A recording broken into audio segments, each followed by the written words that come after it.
नमस्कार, मैं हूं विशाल शर्मा और आप देख रहे हैं मनी सेंट्रल। ये एक ऐसा शो है जहां हम गवर्नमेंट पॉलिसी से लेकर इकोनॉमी, शेयर बाजार और पर्सनल फाइनेंस यानी आपकी जेब से जुड़े मसलों पर बात करते हैं। इन मसलों को आसान भाषा में विस्तार से समझाने के लिए हमारे साथ मौजूद हैं हमारे सहयोगी और वरिष्ठ आर्थिक पत्रकार प्रवीण शर्मा सर, आपका मनी सेंट्रल में बहुत स्वागत है। धन्यवाद विशाल। देश के करोड़ों केंद्रीय कर्मचारी और पेंशनर्स 8th पे कमीशन लागू होने का बेसब्री से इंतजार कर रहे हैं। सरकार ने 8वां वेतन आयोग लागू करने का ऐलान तो कर दिया, लेकिन आगे की प्रक्रिया उस रफ्तार से नहीं बढ़ी जैसी उम्मीद की जा रही थी। हालांकि सरकार ने 8वें वेतन आयोग को लेकर संसद में जवाब दिया, लेकिन ताजा अपडेट ये है कि सरकारी कर्मचारियों के प्रतिनिधियों ने 8वें वेतन आयोग के लिए अपने सुझाव भेज दिए। इन सुझाव में कौन कौन सी अहम मांगे शामिल हैं, जानने की कोशिश करेंगे। इसके अलावा आज चर्चा करेंगे यूनिफाइड पेंशन स्कीम की। केंद्र सरकार अपने 27 लाख कर्मचारियों के लिए गारंटीड यूनिफाइड पेंशन स्कीम को और बेहतर बनाने की योजना बना रही है। इसके लिए यूपीएस में कुछ नए फायदे जोड़े जा सकते हैं। क्या यूपीएस चुनने वाले कर्मचारियों को टैक्स के फायदे मिलेंगे या असमर्थ पेरेंट्स के बच्चों को भी मिलेगी पेंशन, जानने की कोशिश करेंगे। अंतिम में चर्चा करेंगे देश के सरकारी बैंकों की 12.09 लाख करोड़ रुपए के कर्ज की और 1629 विलफुल डिफॉल्टर्स की। सरकार ने संसद में सरकारी बैंकों के ऐसे कॉर्पोरेट कर्जदारों का आंकड़ा पेश किया है जो भारी भरकम लोन लेकर उसे जानबूझकर नहीं चुका रहे। क्या है पूरा मामला, एकदम आसान भाषा में उसको भी डिकोड करने की कोशिश करेंगे। तो चलिए फटाफट करते हैं मनी सेंट्रल की शुरुआत। सरकारी कर्मचारियों के लिए एक अच्छी खबर है। 1 जनवरी 2026 से लागू होने वाले 8वें वेतन आयोग की तैयारियां शुरू हो चुकी। बिजनेस स्टैंडर्ड की एक खबर के मुताबिक कर्मचारी संगठनों ने अपनी मांगों की लंबी चौड़ी लिस्ट सरकार को सौंप दी, जिन्हें ध्यान में रखने की अपील की गई। कर्मचारी संगठनों की प्रमुख मांग में पुरानी पेंशन योजना की बहाली, कैशलेस इलाज की सुविधा, बच्चों की पढ़ाई और हॉस्टल का खर्च और जोखिम यानी रिस्क वाले काम करने वाले कर्मचारियों के लिए अलग भत्ता और बीमा कवरेज शामिल है। प्रवीण सर, पुरानी पेंशन की वापसी की मांग तेज हो रही है, संभव है क्या सर? बिल्कुल, देखिए जो यूपीएस है उसमें ही दरअसल जो एक मसला ये आ रहा था कि जब यूपीएस लेके आए तो आप उसको ओल्ड पेंशन स्कीम को ही क्यों नहीं लेके आते। ये पूरा एक वो चल रहा है। और अब जो 8वें वेतन आयोग को लेके जो एक चर्चा चल रही है उसमें सरकार जो है उसको लेके सरकार के पास जो लोगों के जो सुझाव हैं, जो उनकी मांगे हैं, वो अब सरकार के पास पहुंचनी चालू हो गई। कई चीज़ों का उसमें जिक्र है, जैसा आपने उसमें बताया। जो ओपीएस है उसमें क्या सरकार यूपीएस को उसकी तर्ज पर लेके जाएगी, ये देखने वाली बात है। जी सर, कहा जा रहा है प्रवीण सर कि इलाज, बच्चों की पढ़ाई, रिटायरमेंट की सुविधा, वो सब भी आप मुझे दीजिए। तमाम कर्मचारी संगठन कह रहे हैं कि जो महंगाई है वो लगातार बढ़ती हुई नजर आ रही है। सबसे प्रमुख मांग जो है प्रवीण सर वो है कि इलाज का खर्च। कहा जाता है कि अभी जो सुविधा मिलती है उसमें कहा जाता है कि आप इलाज करवा लीजिए, बाद में आप रिइम्बर्समेंट करवा लीजिएगा। उसमें बड़ा पचड़ा है। लोगों का कहना है कि भाई पैसा रहता नहीं है। मान लीजिए कई परिस्थितियों में हमारे पास पैसा नहीं रहता है, मांग कर उधार लेकर हमको लेना पड़ता है, उसके बाद इलाज कराना पड़ता है। वो भी एक लंबी चौड़ी जो है फेहरिस्त है कि आप उसको तमाम सभी जगहों से ओके करवाइए, सीएमओ के पास जाइए, फलाना जाइए, तब जाके आपको पैसा वापस आता हुआ दिखेगा। कह रहे हैं कि सारे झंझट को आप दूर कर दीजिए। सीधा जिस तरह से अभी जो कैशलेस ट्रीटमेंट की जो सर्विसेज मिल रही है आजकल, कि आप जाइए सीधे भर्ती हो जाइए, आपको बताना होगा कि सिर्फ कि आप केंद्रीय सरकार के कर्मचारी हैं, रिटायर्ड हैं, तो आपको वो भी बता देना है और आपका इलाज जो है फ्री में होगा या जितना खर्च होगा। तो ये मांग तो बड़ा अच्छा मांग है सर। हाँ, ये पहले ही कर लेनी चाहिए थी। उसको 8वें वेतन आयोग के आने, उसमें सिफारिशों के तौर पर आने और फिर लागू किए जाने से बेहतर था कि इसको पहले ही सरकार को इस पर कैशलेस देखिए ट्रीटमेंट किया जाना चाहिए। और वो सरकारी, गैर सरकारी सभी तरह के जो कर्मचारी हैं या जो लोग हैं उनके लिए एक फ़ायदेमंद चीज़ है, जहाँ पे क्या बहुत सारे पेपर वर्क, बहुत सारी भागदौड़ से, और ऐसे टाइम पर जबकि आप का जो ऑफिस का कामकाज है, रोज़मर्रा की ज़िंदगी में इतनी व्यस्तताएं हैं, उसमें लोगों को रीइंबर्समेंट कराने के चक्कर से, और प्लस क्या है कि आपकी जेब से अपफ्रंट पैसा नहीं जाता, वो बचाव होता है। तो ये एक ऐसी चीज़ है जो ऑलरेडी हो जानी चाहिए थी, पहले हो जानी चाहिए थी। दूसरी जो डिमांड्स हैं उसमें एक ओपीएस को लेके जो बात कही जा रही है इसमें, कि जो 2004 के बाद जिन लोगों ने ज्वाइन किया है उनको ओपीएस वाला फ़ायदा मिले, एक ये बात है। एक रिटायरमेंट बेनिफिट्स में सुधार किया जाए, ये बात सामने आ रही है। मेडिकल कैशलेस मेडिकल ट्रीटमेंट वाला है, और बच्चों की पढ़ाई का जो है अलाउंस हो, और उनकी हॉस्टल ग्रेजुएशन तक का हॉस्टल का खर्चा। प्रवीण सर, तो इस देश में सरकारी कर्मचारियों की अगर संख्या को अगर मैं सेग्रीगेट करूं तो सबसे ज़्यादा जो संख्या है वो रेलवे कर्मचारियों का देखा जाता है। उनको लेकर भी इन्होंने मांग की है, डिफेंस कर्मचारियों की भी मांग की गई है। कहा गया है कि ये लोग जो हैं रिस्क एसोसिएटेड है इनका काम जो है, तो इनको जो है कहा जाता है कि रिस्क एंड हार्डशिप अलाउंस जो है वो तय किया जाए, क्योंकि इनकी जो कठिनाइयाँ हैं, काम करते करते मृत्यु हो जाती है, तमाम तरह की ऐसी भी फैक्टर्स बात कही जाए। जैसे मान लीजिए जो डिफेंस सिविलियन कर्मचारी हैं उनको कहा जा रहा है कि हथियार हो गया, बारूद हो गया, केमिकल्स हो गया, विस्फोटक के साथ ये रहते हैं, स्टोर्स में रहते हैं, तो ये विशेष जोखिम जो भत्ता है या जो इंश्योरेंस वाला मामला है वो भी कह रहे हैं कि इनको दिया जाना चाहिए। तो ये भी एक एडिशनल इनकी मांग है। तो क्या आपको लगता है कि सर सरकार जो है इन सब मांगों पर रिकंसिडर करेगी, विचार करेगी, इनका जो है खुश करने? नहीं, देखिए, अब जो NCJCM है उनके पास ये जो उसके जो चेयरमैन हैं TV सोमनाथन, जो कि कैबिनेट सेक्रेटरी भी हैं, उनके पास ये तमाम मांगे पहुंची हैं कर्मचारियों की तरफ से। और इसमें चाहे जोखिम वाले काम कर रहे लोगों की को लेके हो, या बच्चों की पढ़ाई को लेके हो, या दूसरी चीज़ें हों, उसको लेके आप समझिए कि केंद्र सरकार के लगभग 45 लाख कर्मचारी हैं और 68 लाख लगभग पेंशनर हैं। तो एक बड़ी तादाद है। ये सब डिमांड्स सरकार के पास अब पहुंची हैं। इसके बाद अब सरकार की तरफ से जो NCJCM है वहाँ पे इन चीज़ों को लेके एक कंसल्टेशन होगा, और फिर जो 8वां वेतन आयोग का जो नोटिफिकेशन की बात है, जिसको लेके सरकार ने हाल में ही सर संसद में सांसद महोदय साहब बालू साहब और भदौरिया साहब की प्रश्न थी। वो कह रहे थे कि इतना डिले हो रहा है, टर्म्स ऑफ रेफरेंसेस को लेकर आप जो है स्पष्टीकरण दीजिए, कहाँ तक बात पहुँची वो बताइए, अध्यक्ष कौन होगा, मेंबर्स कौन होंगे, क्या होगा, तमाम प्रक्रिया को लेकर उन्होंने सवाल पूछा था। उस पर सरकार का भी कोई पक्ष आया था, वो भी मैं आपसे जानना चाहूँगा। वही सरकार ने ये कहा कि अभी चूँकि इसको नोटिफाई नहीं किया गया है, तो इसको नोटिफिकेशन जब आएगा उसके बाद इसके अध्यक्ष और सदस्यों का ऐलान होगा। दूसरी बात उन्होंने ये कहा कि हम अभी जो सभी जो पक्ष हैं अलग अलग, रक्षा मंत्रालय कहा गया, गृह मंत्रालय, हाँ, उनसे हम इनपुट ले रहे हैं, उनसे हम उनके राय मशवरा और सुझाव ले रहे हैं, और उसके बाद राज्य भी शामिल हैं। उसके बाद इसके पूरे गठन की प्रक्रिया चालू होगी, और फिर ये टर्म्स ऑफ रेफरेंस को जो है मंजूरी दी जाएगी, और उसके बाद आगे काम बढ़ेगा इसमें। जी सर, अब अंतिम सवाल मैं आपसे पूछता हूँ। 8वें वेतन आयोग को लेकर जो इकोनॉमिक फ्रंट पर जो सवाल है, जो कहा जा रहा है कि इसको लाने के बाद जो है सरकार के खजाने पर बोझ बढ़ता हुआ दिख सकता है। एम्बिट कैपिटल की रिपोर्ट का आप हवाला दे दीजिए, या कोटक की रिपोर्ट का भी आप हवाला दीजिएगा। अभी नवीनतम जो है, जो लेटेस्ट हम लोग चर्चा कर रहे थे न्यूज़ रूम में सर, आप जिक्र कर रहे थे, उससे भी कहा जा रहा था कि भारी भरकम जो है बोझ पड़ता हुआ दिख सकेगा। पूरे मामले को एकदम डिकोड कर समझाइए।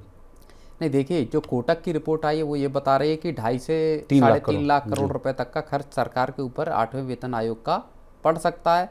इकोनॉमी को रफ्तार मिलेगी क्योंकि लोगों के पास पैसा पहुंचेगा, और जो पैसा पहुंचेगा तो फिर वो सिस्टम में आएगा, खर्च होगा वो पैसा, तो इकोनॉमी को और अलग अलग सेक्टरों को उससे फ़ायदा पहुँचेगा। चाहे आप ऑटोमोबाइल सेक्टर ले लीजिए, या आप FMCG, या आप वाइट गुड्स का पूरा कंज्यूमर ड्यूरेबल्स का सेक्टर ले लीजिए, वो फ़ायदे होंगे वो अलग अलग रिपोर्ट्स में। और सब ये बिल्कुल कोई छिपी हुई बात नहीं है। जब अगर सिस्टम में पैसा आएगा, लोगों के हाथ में आएगा, तो वो उसको खर्च करेंगे, सीधे तौर पे बात है। कुछ पैसा इन्वेस्टमेंट में भी जाएगा। अब जो एक तबका है वो ये मानता है, और उसमें प्रमुख आवाज़ हैं आपके TV जो मोहनदास पै, उन्होंने, जो कि इन्फोसिस के CFO रह चुके हैं और बड़ी वोकल वॉइस हैं तमाम सरकार को, खासतौर पर टैक्स के मसलों को लेके वो सरकार को भी काफ़ी कटघरे में खड़ा करते हैं। और 8वें वेतन आयोग पे अब आज उन्होंने एक ट्वीट किया है, X पे एक पोस्ट डाली है, जिसमें उन्होंने ये कहा है कि इस तरह की चीज़ों को सरकार को सोच समझ कर करना चाहिए, वेतन में बढ़ोतरी को देख कर करना चाहिए। क्या सरकारी कर्मचारियों की अकाउंटेबिलिटी है, क्या उनका उत्तरदायित्व तो कोई तय होता है चीज़ों को लेके? इतना बड़ा भारी भरकम अगर आप, मतलब उनका कहना यह है कि बहुत ज़्यादा बढ़ोतरी न की जाए, 8वां वेतन आयोग आप बना रहे हैं, लेकिन सरकार के खजाने और तमाम आम लोगों के हितों को भी देखा जाए इसमें। तो ये अब आप समझिए कि 8वें वेतन आयोग के आने से पहले इसको लेके क्रिटिसिज्म के भी चीज़ें अब सामने आने दोनों पक्ष है सर। कर्मचारी पक्ष संगठन कह रहे हैं कि जो फिटमेंट फैक्टर की बात की जा रही है 2.57 तो मिला था 7वें वेतन आयोग में ही, उससे थोड़ा बढ़कर मिलना चाहिए 2.86। तमाम मैं ब्यूरोक्रेट से भी बात कर चुका हूँ, वो कह रहे हैं कि 3 के ऊपर मिलने की संभावना जो है वो ना के बराबर है। कुछ तो ब्यूरोक्रेट से भी कहते हुए दिख रहे हैं कि 1.8 मिल जाए वही बहुत है।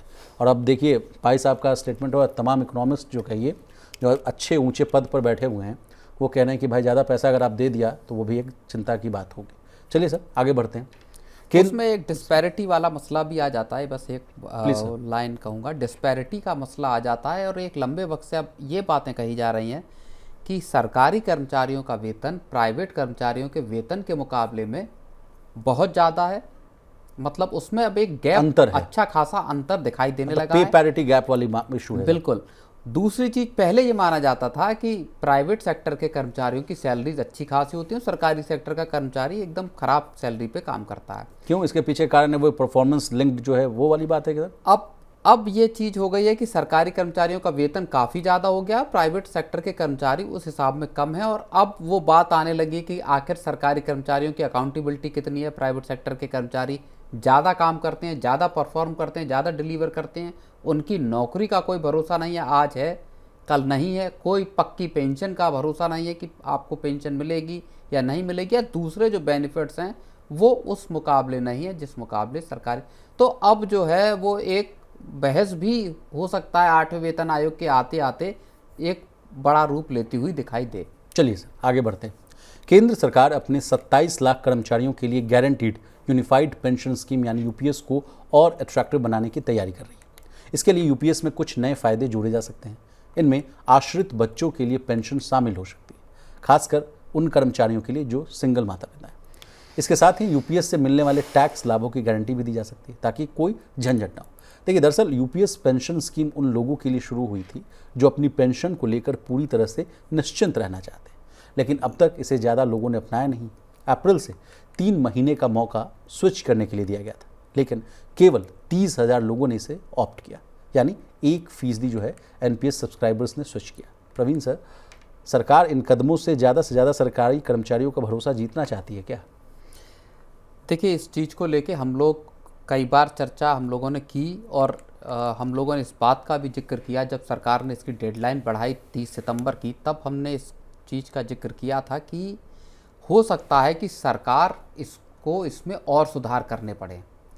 यूपीएस को अगर आपको ज़्यादा एक्सेप्टेबिलिटी उसकी बढ़ानी है, आप चाहते हैं कि 27 लाख कर्मचारियों में से 20, 22 या 25 लाख कर्मचारी अगर इसको चुने, तो आपको इसको उस तर्ज पे लेके जाना होगा जहाँ पे कि लोगों को लगे कि ये उनको एनपीएस से ज़्यादा, एनपीएस के मुकाबले उनके लिए ज़्यादा फ़ायदेमंद है। और इसीलिए 30 जून बीत गया और अब सितंबर भी आ रही है और कोई बहुत बड़ा नंबर ऐसा आ नहीं रहा जिसमें कि सरकार को ये लगे कि जहाँ पे अब ये स्कीम सफल होती हुई दिखाई दे रही है। प्रवीण सर, सरकार ने तो कई मोर्चों पर इसका प्रमोशन करना स्टार्ट कर दिया था। पेपर्स में आप देखिए तो उस पर बताया गया कि यूपीएस देखिए कितना फ़ायदेमंद है। उसके बाद यूपीएस कैलकुलेटर भी सरकार ने लॉन्च कर दिया, उससे भी बताने की कोशिश की गई एनपीएस में आपको इतना पेंशन मिलेगा, यूपीएस में इतना पेंशन मिल गया। तमाम सरकारी कर्मचारियों के संगठनों ने भी अपना अपना कैलकुलेटर लॉन्च कर दिया, उसके जरिए भी वो बताते हुए नजर आए कि भाई देखिए, आपको इस स्कीम में ओपीएस में रहिएगा तो इतना सैलरी पेंशन मिलेगा, एनपीएस में रहिएगा तो ये है आपका बायोडाटा कैलकुलेशन, और एनपीएस में यूपीएस में रहिएगा तो ये मिलेगा। उसके बावजूद sir, out of 27 lakhs only 30,000 people are opting for the UPS. It's a very concerning demand. तमाम कैलकुलेटर जरूर आ गए हैं, लेकिन अब उन कैलकुलेटर से कैलकुलेट करके भी शायद कर्मचारियों को ये लग रहा है कि एनपीएस में हो सकता है उनको अच्छा मिले या यूपीएस रहनी चाहिए थी, और इसीलिए घूम फिर के बात या सुई जो है वो उस तरफ घूमने लगती है कि ओपीएस कहाँ है।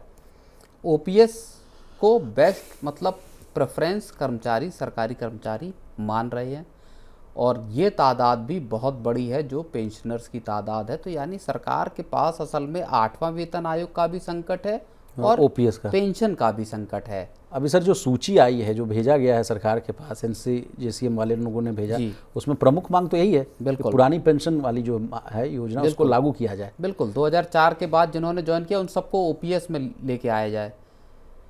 तो अब सरकार क्या इसको, अच्छा अब जो बात आ रही है निकल के उसमें ये आ रही है कि 10 साल से पहले अगर कोई सर्विस छोड़ता है तो उसका जितना यूपीएस में पैसा लिया गया है वो सरकार उसको वापस करने का प्लान कर रही है।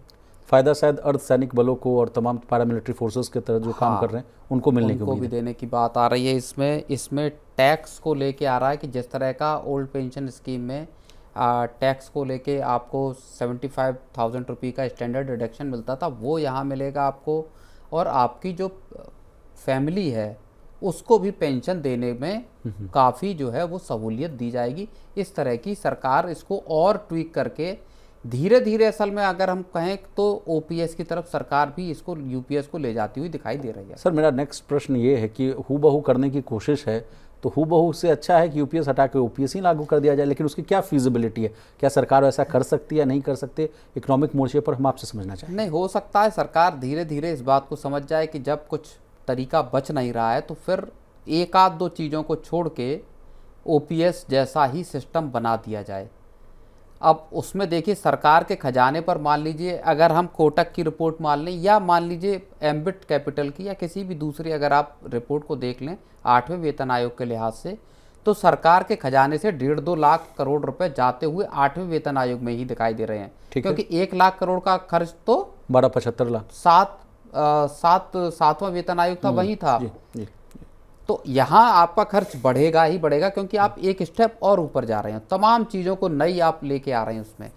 तो अगर 8वां वेतन आयोग ही आता है या 1.5 या 2 लाख करोड़ रुपए का या 2.5 लाख करोड़ रुपए का खर्च सरकार के खजाने पे बैठता है, तो फिर सरकार ये सोच सकती है कि यूपीएस वाले जो मोर्चा है, पेंशन का मोर्चा है, वहाँ पे भी कर्मचारियों की नाराज़गी को क्यों ही रखा जाए। 27 लाख कर्मचारी अगर हैं इस उसमें आपके, और केवल 10%, 1% ने ही इसको ऑप्ट किया है, तो फिर सरकार के सामने फिर वही बात है कि लंबे आंदोलन चलेंगे, बाकी चीज़ें होंगे, तो सरकार ट्वीक करके ओपीएस की तरफ बढ़ सकती है। ऐसे मुझे लगता है कि सरकार के सामने धीरे धीरे वो प्रैक्टिकलिटी की तरफ सरकार को बढ़ना पड़ेगा, जहाँ पे जाके कि दोनों चीज़ें मर्ज हो सकें। जी। लेकिन सर ये अगर मैं मोटा मोटी समराइज़ करूं तो पहले ओपीएस था 2004 से पहले, उसके बाद एनपीएस लाया गया। एनपीएस में भी शिफ्ट करने को लेकर बड़ी जद्दोजहद देखने को मिली, और हालांकि कुछ लोग आते हुए भी दिखे, क्योंकि अब तो जो 2004 के बाद से जितने भी लोग हैं, 2004 के बाद से तो एनपीएस है ही, एनपीएस है ही सर। अब उतना ही जद्दोजहद अब इनको होगा यूपीएस में कन्वर्ट करने के लिए, तमाम ये कोशिशें कर लें, कैलकुलेटर लॉन्च कर दें, क्योंकि जरा सा भी अगर मैं देखूं तो इंटरेस्ट नहीं है कर्मचारी संगठनों के माध्यम से। अब देखिए, ओपीएस को जब खत्म किया गया तो उसके साथ में कोई ऑप्शन सरकार ने नहीं दिया था कि आप ओपीएस में भी रह सकते हैं और आप एनपीएस में भी रह सकते हैं। अब यहाँ जब मामला फंस गया है, वो इस वजह से फंस गया है कि आपने ऑप्शन दे दिया कि आप एनपीएस में रहना चाहो। सरकार को दरअसल पिछले साल ये लगा, जब यूपीएस को लॉन्च किया गया, और टीवी सोमनाथन ही उसके हेड थे जिन्होंने पूरा यूपीएस को डिज़ाइन किया, उनकी अगुवाई में ये लॉन्च किया गया, तब सरकार के दिमाग में ये था कि यूपीएस ऐसा मास्टर स्ट्रोक होगा कि एक झटके में सारे लोग निकलेंगे एनपीएस से और यूपीएस पे शिफ्ट हो जाएंगे। जहाँ पे कि ये सरकार ने कहा कि 25 साल की आपने सर्विस की तो आपको 50% की पक्की पेंशन मिलने वाली है। अब 50% यानी आपकी जो लास्ट ड्रॉन सैलरी है 1 साल की, उसके 1 मंथ की उसका एवरेज निकालेंगे अगर, उसका 50% पक्की सैलरी मिलने, पक्की पेंशन मिलने का मतलब है कि वही बात हो गई जो ओपीएस में थी, जितनी आपको सैलरी मिलती है उसका आधा आपको पेंशन के तौर पे मिलेगा। सरकार को लगा बस एक यही चीज़ ऐसी है जिसके बूते पे सारे कर्मचारी इधर से उधर हो जाएंगे। उसका दूसरा मास्टर स्ट्रोक इन्होंने मारा बजट से पहले ही 8वें वेतन आयोग का ऐलान करके। नहीं, लेकिन अब वो चक्कर क्या हुआ कि जब कर्मचारी ज़्यादा समझदार निकले, कर्मचारियों ने इसको तोलना शुरू किया कि आखिर इसमें हमको मिलने वाला क्या है यूपीएस को। जब पूरा उसको डिटेल्ड जब देखा गया तो सरकार ने फिर तमाम तरह के प्रेजेंटेशन, पीपीटी और सब तरह की जो ट्रेनिंग और जो अवेयरनेस है वो सब तरह के कार्यक्रम चला लिए, लेकिन अब लोग टस से मस होने को तैयार नहीं है। लोगों को लग रहा है कि यार इससे तो अच्छा है एनपीएस थी, एनपीएस मार्केट से लिंक्ड है, हो सकता है आपको ज़्यादा ही रिटर्न मिल जाए वहाँ पे। जी, तमाम चुनौतियाँ हैं सर। चलिए आगे बढ़ते हैं। सरकार ने संसद में जानकारी दी है कि पिछले 10 सालों में देश के सार्वजनिक क्षेत्र के बैंकों ने कुल 12.09 लाख करोड़ रुपए का कर्ज बट्टे खाते में डाल दिया है। इसका सीधा मतलब है कि ये रकम अब बैंक अपनी बैलेंस शीट से हटा चुके हैं और उसकी वसूली की संभावना बेहद कम। सरकारी आंकड़ों के अनुसार सिर्फ पिछले 5 सालों में ही 5.82 लाख करोड़ रुपए की रकम बट्टे खाते में डाली गई। सबसे ज़्यादा कर्ज माफ़ करने वालों में सबसे ऊपर है भारतीय स्टेट बैंक यानी एसबीआई, जिसने पिछले 5 सालों में 1.14 लाख करोड़ रुपए का लोन राइट ऑफ किया। इसके बाद union bank of India 85,540 crore और पंजाब नेशनल बैंक 81,243 करोड़ का ये रैंकिंग है। प्रवीण सर, इसके अलावा सरकारी बैंकों के एनपीए में भी भारी कमी आई है। 4 साल में एनपीए 9.11% से घटकर 2.58% पर आ गया। कैसे देख रहे हैं सर इन आंकड़ों को? इसके अलावा 1269 कहा जा रहा है कि इतने लोग हैं जो विलफुल डिफॉल्टर हैं। देखिए, जो सरकारी बैंक हैं ये 2000 जब मोदी सरकार आई थी 2014 में, तो सबसे बड़ी समस्या जो सरकार के सामने थी वो थी भारत के जो सरकारी बैंकिंग सिस्टम है उसका लचर हो जाने की समस्या। जिस वक्त मोदी सरकार आई और ये बार बार बात कही गई, इस बात को कहा गया कि बैंकों में फ़ोन लगा के लोन दिए जाते हैं। जब यूपीए सरकार थी, इसको सरकार ने बड़े ज़ोर शोर से इस बात को कहा कि एक वक्त वो था जब फ़ोन पर कह दिया जाता था कि फ़लाने सिंह को लोन दे दीजिए और बैंक लोन बांट देता था। और उसके बाद से मोदी सरकार ने उसको कंसोलिडेट करना या बैंकिंग सेक्टर के को पूरा का पूरा ओवरहॉलिंग शुरू की। और बाद में 9-10 साल बाद जब आकर बैंकिंग सिस्टम की या कहें कि जो सरकारी बैंक हैं उनकी स्थिति ऐसी है कि आज वो सबसे मजबूत स्थिति में दिखाई देते हो। सरकार इसको ज़ोर शोर से प्रचारित भी कर रही है कि बैंकों को एकदम खत्म बैंकों से उठा के और एकदम मजबूत बैंकों के तौर पर बैंकिंग सिस्टम को अगर कन्वर्ट किया है तो वो मोदी सरकार ने किया है पिछले 9-10 साल में। सरकारी बैंकों से जुड़ा हुआ बात है सर, तो मैं एक ऐड करना चाहूँगा, करेक्ट कीजिएगा अगर मैं सही हूँ तो। कहा गया कि आरबीआई से तो 2.79 लाख करोड़ के आसपास या 69 लाख करोड़ का डिविडेंड मिला। पीएसयू से भी कहा गया कि 22 से 23,000 करोड़ या 30,000 करोड़ के आसपास का डिविडेंड मिलने की उम्मीद है। तो जब बैंकिंग सिस्टम मजबूत है, अच्छी कमाई हो रही है, तभी तो वो डिविडेंड भी दे पा रहे हैं सरकार को। बिल्कुल। तो जो आंकड़ा आया है वो 9 साल का आंकड़ा आया है, जिस FY25 से लेके अब तक का, उसमें ये कहा गया है कि जो बैंकों का जो राइट ऑफ किया गया है कर्ज वो 12 लाख करोड़ रुपए के आसपास का है।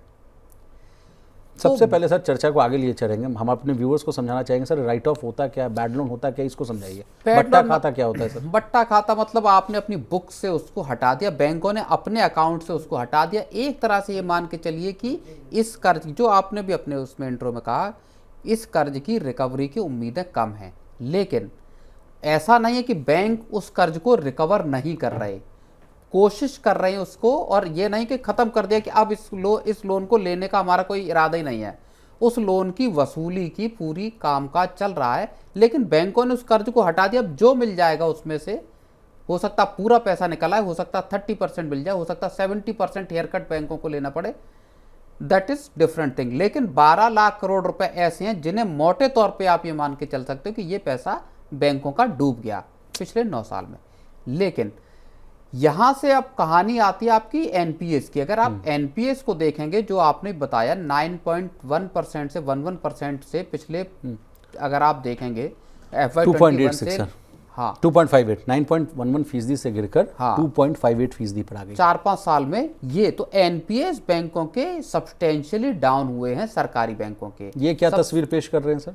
ये तस्वीर ये पेश कर रहे हैं कि अब बैंकों में डिफॉल्ट नहीं हो रहा है। सीधी अगर हम बात कहें इसको, तो बैंकिंग सिस्टम में जो लोन बांटने का या जो एसेट क्वालिटी की अगर जो बात आती है, वो अब ऐसी मजबूत हुई है कि अब वहां पे ज़्यादा डिफॉल्ट दिखाई नहीं दे रहे। दूसरा जो ट्रेंड है सरकारी बैंकों का, और ये सारी जानकारी जो सरकार ने के जो वित्त राज्य मंत्री पंकज चौधरी, उन्होंने रिटन एक रिप्लाई में ये सारी चीज़ें बताई हुई हैं। दूसरी जो अहम बात है, अब हाल के अगर आप ट्रेंड को देखेंगे तो जब से आरबीआई ने रेट कट किए हैं, आपको मैं बताऊं, सरकारी बैंक होम लोन बांटने में या जो दूसरे लोन बांटने में प्राइवेट बैंकों से कहीं आगे निकलते हुए दिखाई दे रहे हैं। ज़्यादा एग्रेसिव तरीके से बांट रहे हैं और ड्यू डिलीजेंस के साथ, और पूरे आपके एसेट क्वालिटी का ध्यान रखते हो। तो बैंकिंग सिस्टम का एक टर्न अराउंड हमने दरअसल पिछले 9-10 साल में देखा है। ये बात अलग है कि ये पिछले जो एक्यूमुलेटेड एक तरह से हम कहें कि जो 12 लाख करोड़ का जो राइट ऑफ है वो दिखाई दे रहा है उसमें। एक लास्ट सवाल सर, कहा जा रहा है कि 1629 यानी 1629 विलफुल डिफॉल्टर्स हैं, ये दबाए बैठे हैं 1,62,000 करोड़ और ये कह रहे हैं कि हम चुकाएंगे भी नहीं। इन पर अगर आपकी क्या टिप्पणी है सर? ये विलफुल डिफॉल्टर्स होते कौन है और इतना भारी भरकम रकम है 1 लाख करोड़ के आसपास? मैं इस आंकड़े को ऐसे समझता हूँ कि जब 12,75,000 तक की अगर आपकी सालाना कमाई है, सैलरीड क्लास है, तब आपको छूट दी गई कि आपको टैक्स नहीं देना है। इस पर सरकार को, पूरे अर्थव्यवस्था को 1 लाख करोड़ का झटका लगा।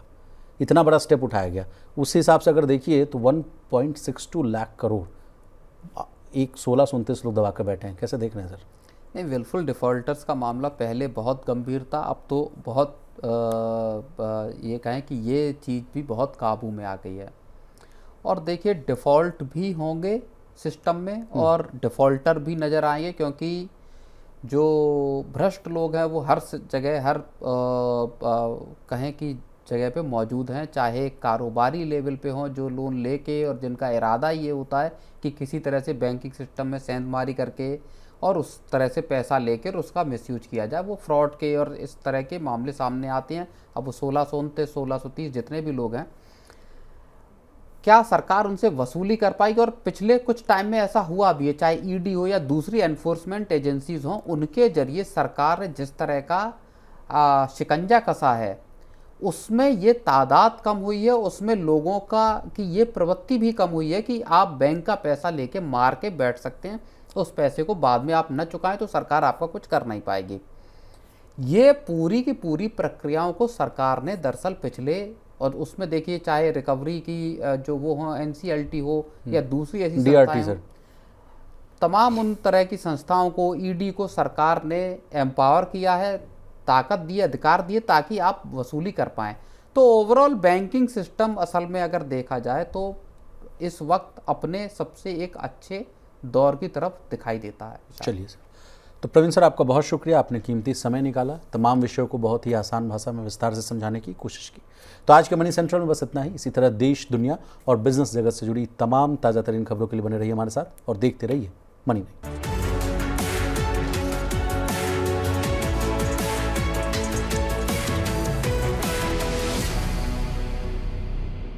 मनी नाइन लाया है membership program money nine prime. अब आपके दिमाग में कई सारे सवाल होंगे, मसलन आखिर क्या है ये मनी नाइन प्राइम, आपके लिए यानी दर्शकों के लिए इसके क्या फ़ायदे हैं, और एक बड़ा सवाल ये कि मनी नाइन प्राइम से आखिर जुड़ना कैसे है। तो इसकी पूरी जानकारी हम आपको देने जा रहे हैं। मनी नाइन प्राइम में 3 प्लान होंगे, इकोनॉमी, स्टैंडर्ड और VIP। तो फटाफट ज्वाइन कीजिए YouTube पर मनी नाइन प्राइम। ज्वाइन करने के लिए मनी नाइन के YouTube पेज पर जाइए, होम पेज पर मिलेगा ज्वाइन बटन, इसे क्लिक करें, अपनी पसंद का प्लान चुनें और बस हो गया, अब आप रहेंगे सबसे आगे।